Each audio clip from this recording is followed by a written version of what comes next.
गर्मी में गरीब बहू की घास की रसोई का सामान। सुनीता बहू, मुझे तुझसे ये उम्मीद नहीं थी कि तू ये सब करेगी। तुझे शर्म नहीं आई धोखे से सारी प्रॉपर्टी अपने नाम करवाते हुए? मैं तुझे क्या बोलूं जब मेरा ही खुद का सिक्का खोटा है। भैया भाभी तो फिर भी पराए घर से हैं, लेकिन आप तो हमारे अपने हैं। क्यों किया आपने हमारे साथ ऐसा? क्या कमी रह गई थी मेरी परवरिश में ऐसी, जो आज मुझे भगवान ये दिन दिखा रहा है? जयेश, तुम्हारे घर वाले कितना मेलोड्रामा करते हैं। इनको जल्दी से घर से निकालो। अगर ये तुमसे नहीं हो रहा है तो कोई बात नहीं, मैं इन्हें घर से निकाल देती हूँ। सुनीता धक्के मारकर अपनी सास और पूरे परिवार को घर से निकालने लगती है। हमेशा आपको अपनी बड़ी बहन माना, खुद से पहले हमेशा आपको आगे रखा। मैं नहीं जानती थी कि आप इतनी बुरी हैं। ज्यादा बकवास करने की कोई जरूरत नहीं है, समझी? शुक्र मनाओ कि तुम लोगों को इज्जत के साथ इस घर से निकाल रही हूँ, वरना भूल गई कि मेरे डैड एक पुलिस ऑफिसर हैं। झूठे केस में पूरे परिवार को जेल में चक्की पिसवा सकती हूँ। अब जेल में चक्की नहीं पीसनी है तो चुपचाप यहाँ से खुद ही निकल जाओ, वरना मुझसे बुरा कोई नहीं होगा। सुनीता, जयेश पूरे परिवार को घर से बाहर निकाल देते हैं।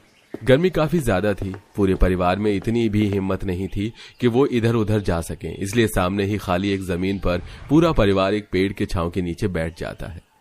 कलावती, क्या कमी रह गई थी हमारी परवरिश में, जो हमारे ही बेटे ने हमें घर से निकाल दिया?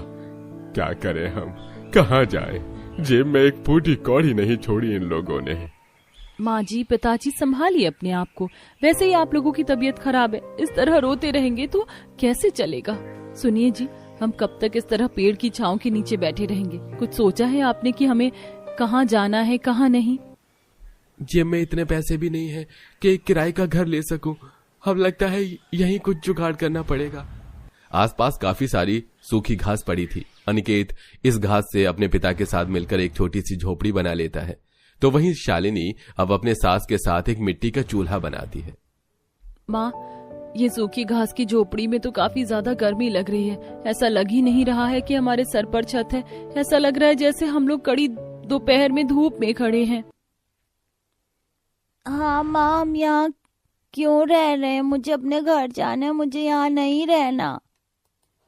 आदिति, तुम तो खुद समझदार हो, जानती हो हमारे साथ इतना सब कुछ हो गया है, जेब में एक पैसा भी नहीं है। अब जब तक तुम्हारे भैया को कोई नौकरी नहीं मिल जाती, 4 पैसे नहीं आ जाते, तब तक तो ऐसे ही गुजारा करना होगा। पूरा परिवार अब इस घास की झोपड़ी में गुजारा करने लगता है, जहां एक तरफ अमीर जेठानी, जिसने धोखाधड़ी करके सारी प्रॉपर्टी अपने नाम करवा ली थी और खुद बड़े से घर में ऐशो आराम से एसी की ठंडी हवा में रह रही थी, तो वहीं ये पूरा परिवार गर्मी में इस घास की झोपड़ी में मर रहा था।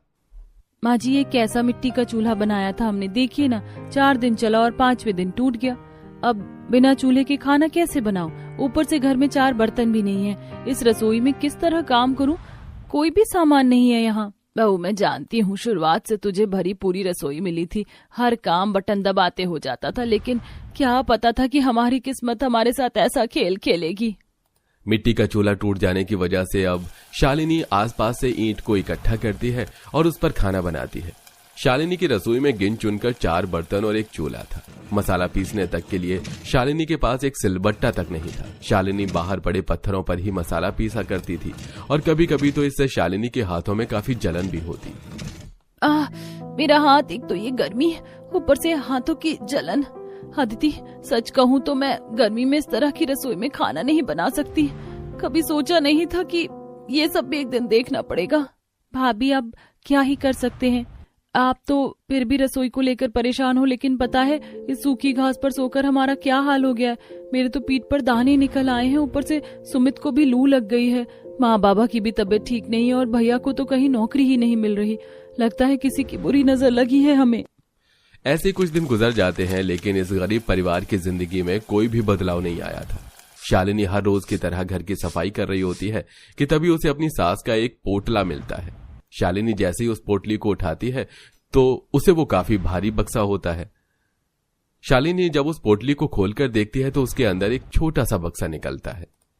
ये बक्सा कैसा है? और इस पर तो ताला भी लगा हुआ है। शालिनी उस बक्से को देख ही रही होती है कि तभी कलावती आती है। माँ जी, ये बक्सा किसका है और ये यहाँ कैसे आया? ये बक्सा तो मुझे तेरी दादी सास ने दिया था। जब सुनीता मैं घर से निकाल रही थी तो मैंने जल्दी से ये बक्सा अपने साथ ले लिया था।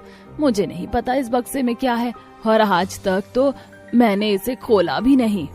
माँ जी, क्या पता इस बक्से के अंदर कोई ऐसी चीज हो जो हमारे काम आ जाए। हो तो सकता है, एक काम करो, तोड़ दो इस ताले को। शालिनी आसपास से पत्थर उठाती है और जैसे उस ताले को तोड़कर बक्सा खोलती है तो उसके होश उड़ जाते हैं। उस बक्से के अंदर कोई कीमती सामान नहीं बल्कि एक मिट्टी का बर्तन था जिसके अंदर हरी घास उगी थी। ये देख। माँ जी, ये तो वही घास है जो नवरात्रि में लोग उगाते हैं। भला इस घास का हमें क्या काम, और इतने सालों से ये घास इस बक्से में आपने संभाल कर रखी है। भला कोई इस घास को क्यों ही संभाल कर रखेगा।